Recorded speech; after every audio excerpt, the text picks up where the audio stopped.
अस्सलाम वालेकुम। आज हमारे पाइथन कंप्लीट कोर्स का डे 5 जिसमें हम वेरिएबल्स के बारे में डिस्कस करेंगे। इससे प्रीवियस क्लास में हमने प्रिंट फंक्शन के बारे में पढ़ा था कि प्रिंट फंक्शन कैसे काम करता है, आप क्या क्या चीज़ें प्रिंट करवा सकते हैं, आप एक वैल्यू को कैसे प्रिंट करवाएंगे, एक इंटीजर को कैसे प्रिंट करवाएंगे, एक स्ट्रिंग को आप कैसे प्रिंट करवाएंगे। आज की इस वीडियो में हम पढ़ने लगे हैं वेरिएबल्स के बारे में कि वेरिएबल्स क्या होते हैं। लेकिन अगर आपने इससे पहले प्रिंट फंक्शन के बारे में नहीं पढ़ा तो वो वीडियो जो है वो बहुत इंपॉर्टेंट है, क्योंकि आज की इस वीडियो में भी हम प्रिंट फंक्शन के बारे में पढ़ने लगे हैं। तो सबसे पहले एक रिकैप मैं आपको देता चलूँ प्रीवियस वीडियो का। सबसे पहले हम पाइथन की एक फ़ाइल क्रिएट करेंगे। यहाँ पे हम पाइचार्म के इंटरफेस पे आ जाते हैं। राइट क्लिक करने के बाद न्यू, और न्यू पे क्लिक करने के बाद आपको पाइथन की एक फ़ाइल क्रिएट करना होगी .py एक्सटेंशन से, तभी आपकी जाके पाइथन की फ़ाइल क्रिएट होगी। प्रिंट फंक्शन कैसे काम करता है, सबसे पहले आप प्रिंट लिखते हो, आपके पास सजेशंस आ जाती हैं, और इसके बाद आप एक स्मॉल ब्रैकेट और डबल कोटेशन या सिंगल कोटेशन में आप जो भी लिखेंगे वो आपका प्रिंट हो जाएगा। फॉर एग्जांपल मैं यहाँ पे सब्सक्राइब लिखता हूँ तो यहाँ पे रन करने के बाद आपका सब्सक्राइब जो है वो प्रिंट हो जाएगा। इसी तरह अगर आप कोई वैल्यू यहाँ पे प्रिंट करवाना चाहते हो, फॉर एग्जांपल 10 प्रिंट करवाना चाहते हो, तो आप 10 लिखने के बाद क्या करेंगे, इसको रन करेंगे, ये भी प्रिंट हो जाएगा। अगर आप इन दो नंबर को प्रिंट करवाना चाहते हो, फॉर एग्जांपल 10 + 20 को आप प्रिंट करवाना चाहते हो, डबल कोटेशन मार्क में आप ये लिखेंगे, इसको रन करेंगे तो 10 + 20 यहाँ पे आप देखेंगे प्रिंट हो जाएगा। अगर आप इन चीज़ों में डिफरेंस करना चाहते हो, आप एक और प्रिंट फंक्शन लें और यहाँ पे आप क्या करें, स्मॉल ब्रैकेट दें और बगैर कोटेशन मार्क के आप 10 + 20 लिखें, तो देखते हैं क्या रिज़ल्ट आता है। तो हमारे पास पहला जो है वो 10 + 20 ही आना चाहिए, और दूसरा क्या है, 10 + 20 का रिज़ल्ट आना चाहिए। पहले में हमने क्या किया, डबल कोटेशन मार्क जो हमने दिया है, दूसरे में हमने डबल कोटेशन नहीं दिया, जिसकी वजह से हमारे दोनों रिजल्ट क्या होंगे, डिफरेंट आएंगे। यहाँ पे रन करते हैं, आपको रिजल्ट से पता चल जाएगा। यहाँ पे देखें तो 10 + 20 एज इट इज़ आपके पास प्रिंट हो चुका हुआ है, और दूसरी लाइन में क्या हुआ है, 10 + 20 का रिजल्ट जो हुआ है वो प्रिंट हो गया है। तो ये प्रिंट फंक्शन होता है। आज हम वेरिएबल के बारे में पढ़ने लगे कि वेरिएबल्स क्या होते हैं। देखिए, वेरिएबल को हम यूज़ कब करते हैं, सबसे पहले जब हमें कोई भी वैल्यू बार बार चाहिए होती है, एक वैल्यू को हम बार बार यूज़ करने वाले होते हैं, तब हम वेरिएबल्स यूज़ करते हैं। हम क्या करते हैं, वेरिएबल में उस वैल्यू को स्टोर करवा के रख देते हैं, फिर हमें उस वैल्यू को जहाँ पे ज़रूरत होती है उस वेरिएबल को कॉल करते हैं, तो वो वेरिएबल ऑलरेडी उस वैल्यू को वहाँ पे यूज़ कर लेता। फॉर एग्जांपल हमने एक वेरिएबल डिक्लेयर किया, हमने ए में स्टोर करवा दिया 10 और बी में हमने स्टोर करवा दिया 20। इसके बाद हमने क्या किया, प्रिंट करवा दिया a + b। यहाँ पे आप कोड को समझिएगा कि सबसे पहले हमने a में 10 वैल्यू स्टोर करवाई और फिर b में हमने क्या किया, 20 वैल्यू स्टोर करवा दी। प्रिंट में हमने a + b का फंक्शन इसको दे दिया। तो इसका रिजल्ट क्या आना चाहिए, इसका रिजल्ट जो है इसका सम आना चाहिए 30। यहाँ पे आप रिजल्ट में देख सकते हो, इसका रिजल्ट क्या आ चुका हुआ है, 30 आ चुका हुआ है। यहाँ पे अगर आप एक मिस्टेक करते हैं कि a + b को आप सिंगल या डबल कोटेशन मार्क में लिख देते हैं, तो आपका यहाँ पे रिजल्ट क्या आएगा, आपका result a + b as it is print होगा, जो कि एक स्ट्रिंग बन चुकी हुई है। सबसे पहले a + b वेरिएबल थे, जब तक आपने उसमें उस वैल्यू क्या की थी, स्टोर की थी। अब आपने प्रिंट में क्या किया, डबल कोटेशन लिख दिया, जिसकी वजह से a + b खुद इटसेल्फ एक स्ट्रिंग बन चुकी हुई है। तो a + b का रिजल्ट नहीं शो होगा, एज इट इज़ आपको ये नज़र आएगी। तो यहाँ पे आप देख सकते हो as it is a + b यहाँ पे शो हो चुका है। अब अगर आप चाहते हो यहाँ पे आप प्रिंट लिखो, स्मॉल ब्रैकेट दो, a + b दोबारा लिख दो। अब आपके रिजल्ट में क्या होगा, यहाँ पे जो आपने print a + b double quotation में लिखा है ये एज इट इज़ प्रिंट होगा, और जो a + b आपने बगैर डबल कोटेशन के लिखा है उसका रिजल्ट यहाँ पे प्रिंट होगा। तो यहाँ पे हम इसको रन करके देखते हैं, a + b जैसे आपकी पहली लाइन में डबल कोटेशन में लिखा हुआ था वैसे उसका रिजल्ट प्रिंट हो गया है, और दूसरा क्या हुआ, a + b उसका रिजल्ट प्लस करके प्रिंट हो गया। तो इन दोनों चीज़ों में आपने ज़रूर ध्यान रखना है कि अगर आप डबल कोटेशन में लिख रहे हो तो एज इट इज़ प्रिंट होगा, अगर आप डबल कोटेशन के बगैर लिख रहे हो तो वो फंक्शन परफॉर्म होगा, उसका रिजल्ट आपको शो होगा। इसके बाद अगर आप किसी वेरिएबल के साथ कोई वैल्यू अटैच कर देते हो, फॉर एग्जांपल आपने एक वेरिएबल आप करवाना चाह रहे हैं 1a, तो 1a जो है ये गलती हो जाएगी, आपकी मिस्टेक हो जाएगी, इसको सिस्टम आइडेंटिफाई नहीं करेगा। फॉर एग्जांपल हम 1a में स्टोर करवाना चाहते हैं 100, तो यहाँ पे आप देखेंगे यहाँ पे एरर आ जाएगा आपका कि 100 जो है ये आपका नहीं हो सकता स्टोर, क्योंकि a के साथ आप 1 पहले नहीं लगा सकते। अगर आपने a के साथ 1 लगाना है तो आप a के बाद 1 लिखेंगे तो आपका ये स्टोर हो जाएगा 100। तो हम यहाँ पे क्या करते हैं, a1 में 100 रखते हैं, b2 यहाँ पे लगाते हैं फिर, और b2 में हम 200 रख देते हैं। अब इसके रिजल्ट में हम क्या करते हैं, प्रिंट फंक्शन लिखेंगे। प्रिंट फंक्शन के बाद हम a1 + b1 लिखते हैं। तो यहाँ पे हमारा रिजल्ट क्या आना चाहिए, हमारा a1 और b2 का जो रिज़ल्ट है वो प्लस हो के आना चाहिए। तो यहाँ पे हम इसको क्या करेंगे, रन करेंगे तो हमारा रिजल्ट क्या शो हो रहा है। सबसे पहले ये इसने शो करवाया, ये जो प्रिंट हमने करवाया था स्ट्रिंग डबल कोटेशन के साथ। इसके बाद a प्लस बी का रिजल्ट इसने प्रिंट करवाया। इसके बाद इसने a1 प्लस b1 का रिजल्ट प्रिंट करवाया। तो ये चीज़ें आपने बहुत ध्यान में रखनी है कि अगर आप किसी वेरिएबल के पहले किसी वैल्यू को लिखते हैं तो वो आपका एरर आएगा, अगर आप वेरिएबल के बाद लिखते हैं तो वैल्यू आपकी स्टोर होगी। अच्छा, यहाँ पे एक बहुत इंपॉर्टेंट चीज़ मैं आपको बताने लगा हूँ कि फॉर एग्जांपल आपने a में 10 स्टोर करवाया है, तो 10 कहाँ पे स्टोर हुआ है। प्रोग्राम ने कोई ना कोई ऐसी स्पेस जो है अपने अंदर बनाई होगी जहाँ पे उसने 10 को क्या किया होगा, स्टोर किया होगा। तो हम देखते हैं a की जो वैल्यू है 10 उसको किस जगह पे क्या किया पाइथन ने, स्टोर करवाया। तो इसके लिए हम क्या करेंगे, प्रिंट का फंक्शन कॉल करवाएंगे। यहाँ पे हम लिखते हैं id का मतलब उसका जो आइडेंटिटी नंबर है जो जहाँ पे उसको स्टोर किया गया है वो हम क्या करेंगे, कॉल करेंगे। इसके बाद स्मॉल ब्रैकेट लिखेंगे। स्मॉल ब्रैकेट में हम यहाँ पे सिंपल a अगर लिखते हैं तो हमारा यहाँ पे क्या होगा, ये प्रिंट आ जाएगा इसकी आईडी के a कहाँ पे प्रिंट हुआ है। तो यहाँ पे आप देखो सबसे पहले ये वाला रिजल्ट, इसको मैं यहाँ पे क्या करता हूँ, ख़त्म करके दोबारा से रन करता हूँ तो आपको पता चलेगा कि a की जो मेमोरी लोकेशन है वो ये है।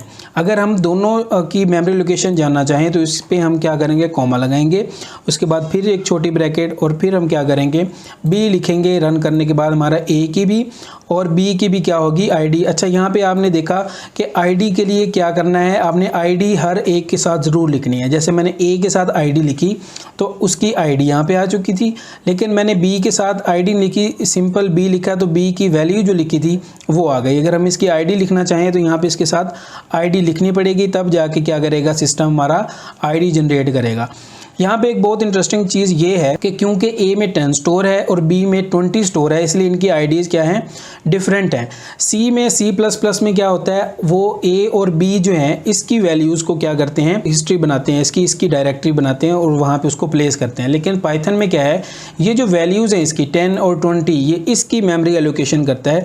जो मेमोरी 10 की है या 20 की है इस हिसाब से इसकी मेमोरी होगी। फॉर एग्जाम्पल अगर मैं b भी 10 कर देता हूँ, अब यहाँ पर आप देखेंगे पहले b 20 था तो इनकी मेमोरीज क्या थी, डिफरेंट थी। लेकिन अगर मैं a और b दोनों को सेम कर देता हूँ तो हमारी मेमोरीज जो हैं वो दोनों अपडेट होकर सेम हो जाएंगी क्योंकि इसकी वैल्यू सेम है। तो हमें यहाँ पे क्या पता चला कि पाइथन में a और b से हमारी क्या होंगी, मेमोरी एलोकेशन नहीं होंगी। जो इनमें वैल्यूज स्टोर हुई हैं 10, 20 या वट एवर जो आपने उसमें वैल्यू स्टोर करवाई हुई है उसकी मेमोरी एलोकेशन उस हिसाब से हो रही है। अब यहाँ पे मैं प्रैक्टिकल लाइफ की एक छोटी सी एग्जांपल से आपको वेरिएबल का कॉन्सेप्ट समझाता हूँ कि अगर मैं अपनी एज का एक वेरिएबल बनाता हूँ, फिर अपने भाई की एज का एक वेरिएबल बनाता हूँ और फिर जो मेरी फादर की एज है वो हम दोनों भाइयों की एज को प्लस करके जो है प्रिंट करवाएंगे तो आपको समझ आएगी कि प्रिंट फंक्शन कैसे काम करता है और वेरिएबल कैसे काम करता है। फॉर एग्जाम्पल मैं यहाँ पे अपना एक वेरिएबल बनाता हूँ माई एज।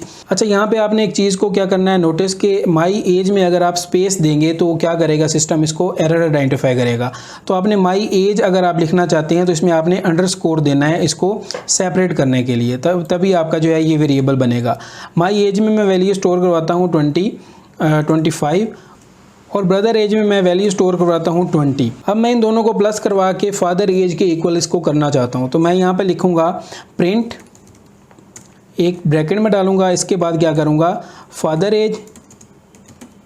फादर एज के बाद क्या होगा, यहाँ पे मैं एक कोमा डालता हूँ और माई एज ब्रदर एज।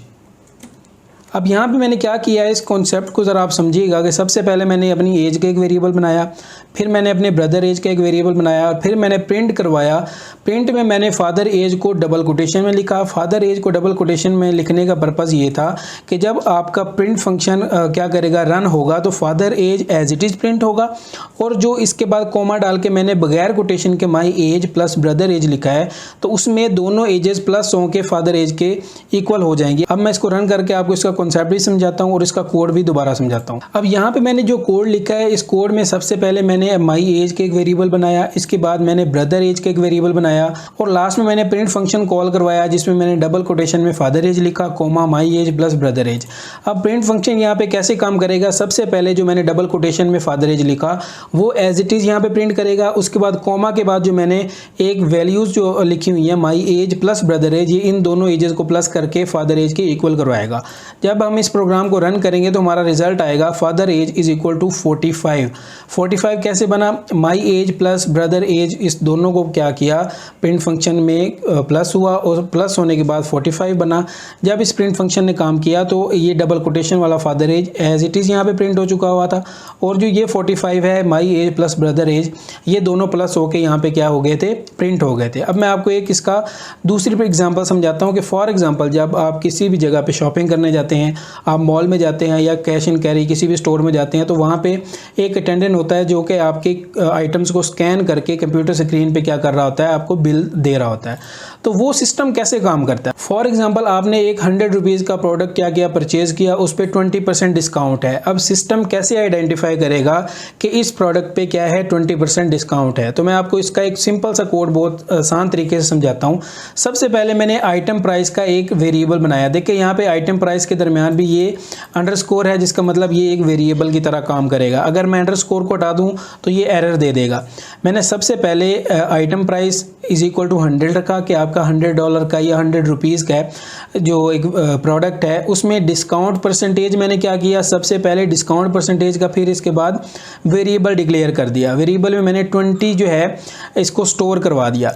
अब इस चीज़ को समझे, थोड़ी मैथमेटिकली टर्म है कि अगर आप मैथमेटिकली देखें, item price is equal to 100 और डिस्काउंट परसेंटेज मैंने 20, ये दोनों वेरिएबल मैंने यहाँ पे डिक्लेयर करके उसमें वैल्यूज़ क्या कर दी हैं, स्टोर करवा दी। अब सिस्टम को मैं कहूँगा कि आपने इसका जो है डिस्काउंट अमाउंट क्या करनी है, प्रिंट करवानी है। सबसे पहले हम डिस्काउंट अमाउंट इसकी क्या करेंगे, फाइंड आउट करेंगे। आपको फार्मूला का पता होगा कि जब भी हम किसी की परसेंटेज वैल्यू को क्या करते हैं, कैलकुलेट करते हैं, तो सबसे पहले आइटम प्राइस यानी कंप्लीट प्राइस जो है उसको हम लिखते हैं, उसके बाद हम मल्टीप्लाई करवाते हैं जो उसकी परसेंटेज होती है। इसकी अभी 20% है तो इसकी डिस्काउंट प्राइस में या डिस्काउंट परसेंटेज में हम 20 जो है वो लिखेंगे और ओवर में क्या करेंगे, 100। ये फार्मूला अपनी तरफ से बनाया गया है कि अगर आपने किसी चीज़ की परसेंटेज फाइंड आउट करनी है वो कैसे आप करेंगे। तो ये एक सिंपल सी मैथमेटिकल टर्म है, इससे आपने कंफ्यूज नहीं होना। आपने पढ़ी भी होंगी, ये मैट्रिक में भी पढ़ी होंगी, एफएससी में पढ़ी होंगी। अगर आपने ग्रेजुएशन किया तो ग्रेजुएशन में इन चीज़ों का बहुत ज़्यादा यूज़ हो रहा होता है। इस फार्मूला के इम्प्लीमेंट करने के बाद क्या होगा, जो आइटम प्राइस होगी 100 रुपीज़ मल्टीप्लाई होंगे 20 के साथ और फिर उसको डिवाइड करके 100 के साथ आपकी जो 20% डिस्काउंट है वो स्टोर मैंने करवाया है फाइनल प्राइस में। आपकी फाइनल प्राइस कितनी होगी, आइटम प्राइस जो कि हमारे पास 100 है माइनस डिस्काउंट अमाउंट जो कि हमारे पास 20 निकली है इस फार्मूला के इम्प्लीमेंट करने के बाद। अब हम आउटपुट में क्या देखेंगे, प्रिंट फंक्शन को कॉल करवाएंगे। डबल कोटेशन में मैंने लिखा the final price after discount is final price. अब यहाँ पे आप इस चीज़ को समझें कि डबल कोटेशन में क्या मैंने एक स्टेटमेंट, एक स्ट्रिंग क्या की है, प्रिंट करवाई है कि जब आप आउटपुट देख रहे होगे तो फाइनल प्राइस जो होगी डिस्काउंट की वो आपको ये नज़र आएगी, और कोमा दे के जो मैंने बगैर कोटेशन के फाइनल प्राइस लिखी है वो आपको एज इट इज़ क्या हो जाएगी, नज़र आ जाएगी। इस प्रोग्राम को जब मैं रन करता हूँ तो आपको यहाँ पे रिजल्ट में नज़र आएगा कि the final price after discount is, जो यहाँ पे डबल कोटेशन में लिखा हुआ था वो यहाँ पे एज इट इज़ प्रिंट हो चुका हुआ है। और ये 80 जो है फाइनल प्राइस इसकी जिसमें स्टोर हुई थी, इसका रिजल्ट, किसका रिजल्ट स्टोर हुआ था, item price minus discount amount. तो एक सिस्टम, जब आप किसी भी जगह पे जाते हो, आप वेबसाइट पे काम कर रहे होते हो या आपकी वेबसाइट पे आप सेल्स परचेज का काम कर रहे होते हो, इसके अलावा आपकी रियल लाइफ में जब मैंने आपको ये एग्जांपल दी कि जब आप किसी कैश एंड कैरी स्टोर में जाते हो वहाँ पे भी ये चीज़ें क्या हो रही होती हैं, सिस्टम के थ्रू, सॉफ्टवेयर के थ्रू रन हो रही होती हैं। तो पाइथन का यूज़, वेरिएबल्स का यूज़ इस तरह होता है। तो आई होप कि आपको वेरिएबल्स का कॉन्सेप्ट अच्छे से समझ आ गया होगा। अगर आपको मजीद इनमें कोई क्यूरी है, कोई प्रॉब्लम है तो आप कमेंट सेक्शन में पूछ सकते हैं। मजीद मेरी आने वाली वीडियोज़ के लिए चैनल को ज़रूर सब्सक्राइब कीजिएगा और इस वीडियो को लाइक कीजिएगा। अल्लाह हाफ़िज़।